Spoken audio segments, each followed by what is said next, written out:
Well, it should be said that we intended next to cover the West Ham-Arsenal game, which was postponed and necessitated a hurried moving of equipment across London to White Hart Lane for Spurs versus Swansea. It was successful thanks to our engineers, and we're able to offer you a grandstand seat in one of our most luxurious grounds. Your commentator, sitting a little higher up, was John Watson. Bob Latchford scored the 200th league goal of his career last Sunday to take his senior total for the season to 19. And just for good measure, he got 2 more in Swansea's Welsh Cup win on Wednesday. While for Spurs, a player 12 years younger than Latchford, 20-year-old Terry Gibson, has scored in the last 4 games and now has a tally of 6 goals in 7 matches since coming into the side in January. He's been preferred to Steve Archibald, who now has an injury anyway, and in the absence of Ardiles and Hoddle, Spurs are glad to welcome back Tony Galvin after his second long injury spell this season. At number 4, Paul Price is recalled in place of Graham Roberts, who is out of form. And the same could be said of a Swansea side who've won only 2 of their last 13 league matches and are still looking for their first away win. John Mahoney is back today, but the formation will not correspond to the numbers. Referee this afternoon, John Hunting of Leicester. And what a compliment to the Tottenham ground staff who worked so hard this morning to get this match on in what are now near perfect conditions. A lovely afternoon, the pitch taking a full stud. Full marks to the efforts put in from very early this morning here. And Ray Kennedy, wearing number 5 as he often has in the past for Swansea, may in fact be playing centre-back this afternoon alongside Jeremy Charles, with Rajkovic sweeping, Gary Stanley at right full-back, Neil Robinson in midfield. Wearing number 2. This is Price for Tottenham. Crooks. Galvin.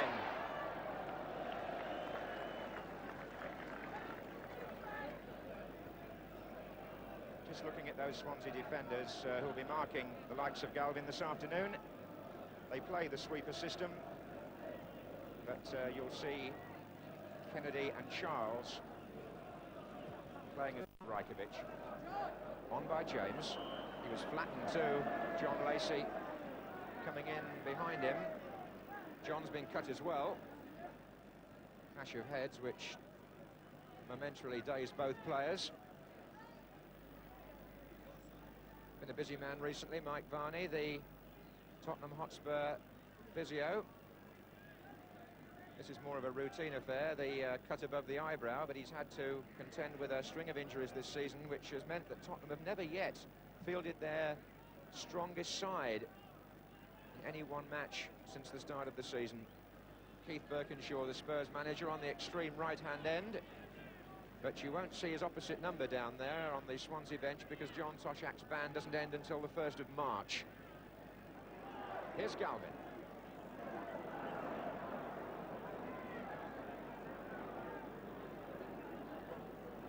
Rajkovic, Hadziavdic.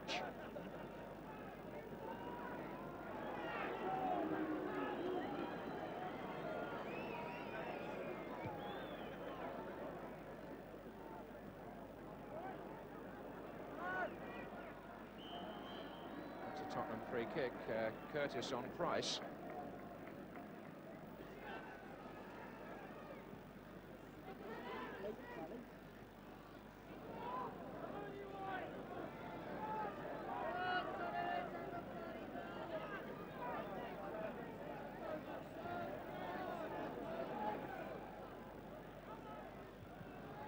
Come back to Mabbutt. Wasn't what he intended, but Gibson's managed to make something of it. Perryman, little ball out to Gary Brooke. 5 waiting in the centre for Spurs. And hammered clear by James. So Brooke will take the corner. He'll also get a chance to return it. And Crooks came in there behind Rajkovic and in front of Stanley and did well to get his header in. The defenders debating who should have stopped him, but as Gary Brooke returned the ball, Garth Crooks nipped in between 2 of them. His header, though, never going in. Well killed by Gary Brooke. What came after wasn't quite so good, but Here's Price. Good interception by Rajkovic. And here's Ray Kennedy. And James, Curtis making the run ahead of Perryman, who got a foot round him. Latchford's in the centre. James.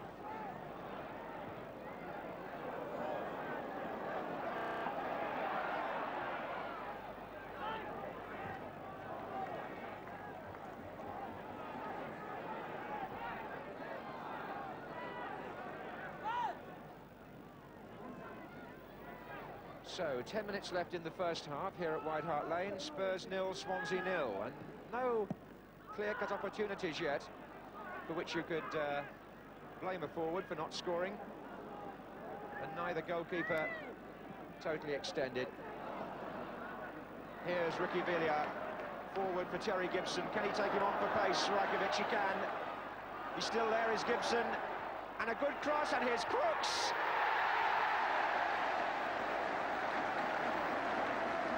Beautifully made by Gibson, and no wonder Crooks goes across first to look for him.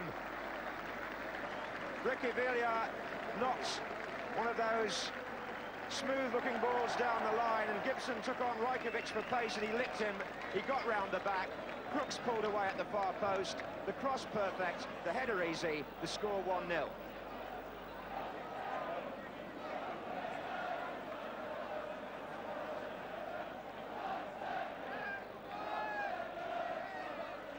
That's brought the crowd to life.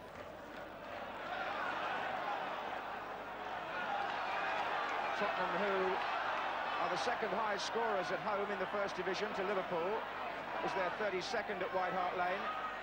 And here's Galvin looking for the 33rd. And Brooke might find it. You'd back him normally in those positions, Gary Brooke, to get a clean strike. Here's Villiers.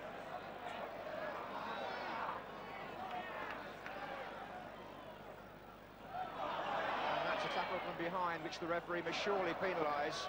Hadziabdic, the offender, on Brooke. And Perryman will now take the free kick. And on by Lacy. And Rajkovic's header forcing Hadziabdic to bend low, and Gibson was penalised for dangerous play.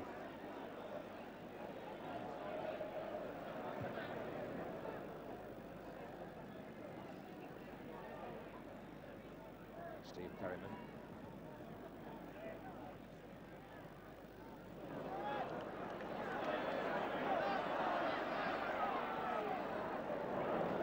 Galvin. Hughton has pushed forward on this side as well. Villiers. Price is also up in this Tottenham attack. Crooks. And Hughton makes his run now. Checked in the end by Rajkovic, although my feeling is that the Swansea number 6 is injured. Hughton is the player down there for Tottenham, but I think that Rajkovic has pulled possibly a thigh muscle and has been suffering for the last 10 minutes or so. It may have had something to do with the way Gibson went past him on the Tottenham goal, but he's certainly not fully mobile, the Yugoslav who plays behind the other defenders. Meantime, Chris Hughton receiving the sympathies of the referee. An anxious season for Keith Birkinshaw in the way of injuries. But on this occasion, all is well.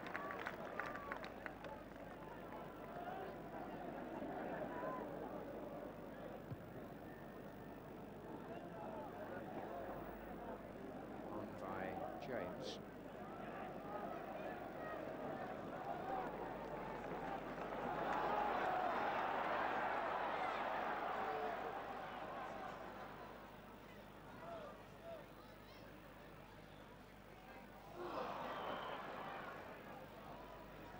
By Robinson.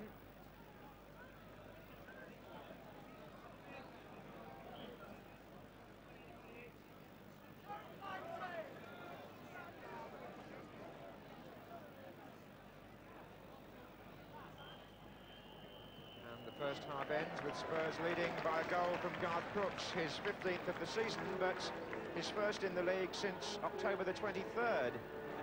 He's been dropped, he's come back, scored in the cup and scored again here, courtesy of Gibson, although Rajkovic, the Swansea sweeper, appeared to be nursing an injury towards the end of the half. No doubt one of the regular listeners to BBC Radio Sport on 2, checking on the half-time scores.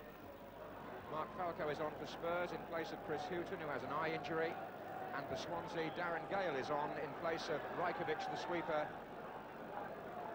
who was hurt during the first half, seemed to pull a groin. And we'll just organise the formation in a moment when this first attack's over, because here comes James, and Swansea have had to make quite a radical change here. They put Jeremy Charles into the sweeper's role in place of Rajkovic.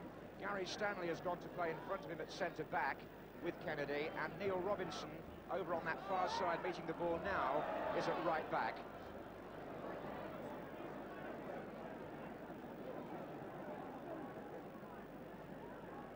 So both teams having to reshape their formation at the start of the second half, owing to injuries. John Lacy, though, has again made the extra man from the free kick, and he flicked it on, and Gibson's in there. Can he finish? Oh, well stopped by Davis. Lacy flicked that free kick on, and Terry Gibson, from not an ideal angle, hooked in a fierce shot, and good reactions from Davis to beat it out.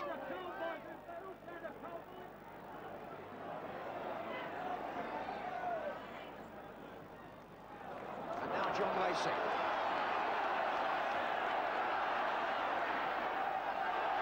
Played by him, and Crooks. Davis didn't gather it cleanly, but Crooks may feel the header should have been as clean as his first one. Lacy made it possible, a very good run down the left. He checked at the right moment, he picked his man with the cross, but this time Crooks put his header rather too near to the goalkeeper. Beautifully done by Gibson, he's got some pace too, and he's found Abdic in the end, but Crooks was so close. Well played again by Gibson. Falco. Oh, Brooke! Gary Brooke. No, Kennedy away. What a mess in the penalty area. Gibson's cross first of all, just evading Crooks. Abdic half cleared. Falco in. Davis a mistake. Brooke unable to capitalise. Kennedy away. Corner to Spurs. Again a clearance by Kennedy, this time he finds Curtis.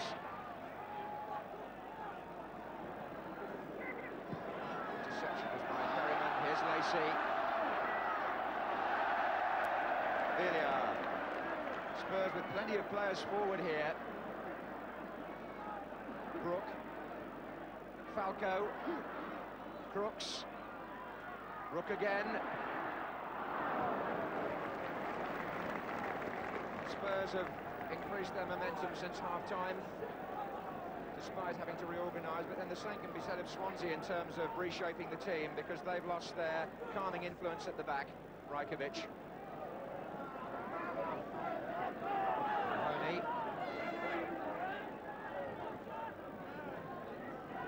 This is Kennedy. Some holding there, it seemed, by Price. James. The shot. Absolutely poleaxed Spurs player who blocked it. Was Price, in fact. Running into Mabbutt. He saw his chance to go forward and took it. Brooke. That's not the pass that he was looking for.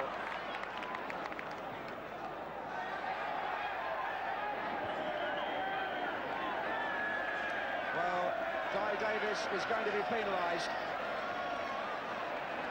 The linesman was the man who was the key figure there, because he spotted that when Davis kicked that ball forward, he had actually come outside his penalty area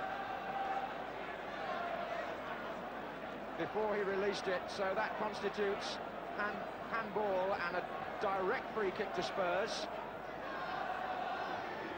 Just over 18 yards from goal. Gary Brooke might fancy his chances of striking one here. And Brooke into the wall. Here's Villa. Falco wanted it played outside. There's a chance on here. And it's been tucked in. Brooke came in on the near post, but in fact the flag was already up and it didn't matter. The offside flag was up the moment the ball was played, and so the goal does not stand.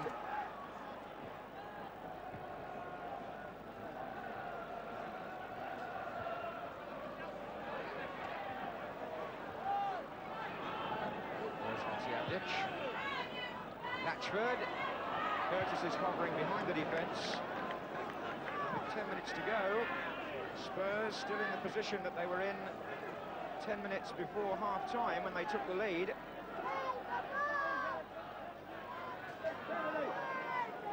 Unable as yet to put the match beyond the reach of Swansea. Forward again goes Crooks. And forward too goes Latchford.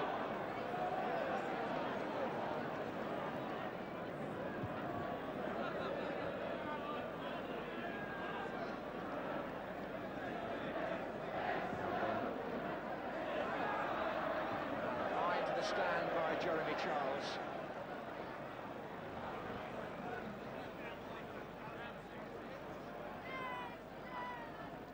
Falco going in on the line.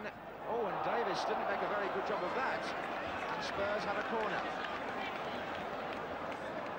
John Lacy is again supporting Garth Brooks. Jostling for positions. And Lacy! And Gibson dived, driven away by Robinson. Perryman. Well, I must say, from these corners and free kicks, John Lacy's touches have proved interesting and effective. He got a flick on there. Gibson threw himself in so bravely. Didn't quite make it. But there are players in this Tottenham team determined, if they can, to keep their places for this all-important FA Cup tie at Everton next week. And the snow now starting to fall in something of a flurry. Last fling from Swansea, Hadziadic. Gale caught a little bit by the foot of Gibson. They'll have to throw bodies forward now, Swansea, and hope they can get the right ball in.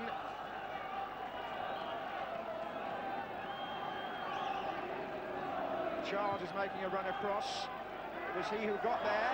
It's gone on to James, but the flag and the referee's whistle bring the afternoon to a close.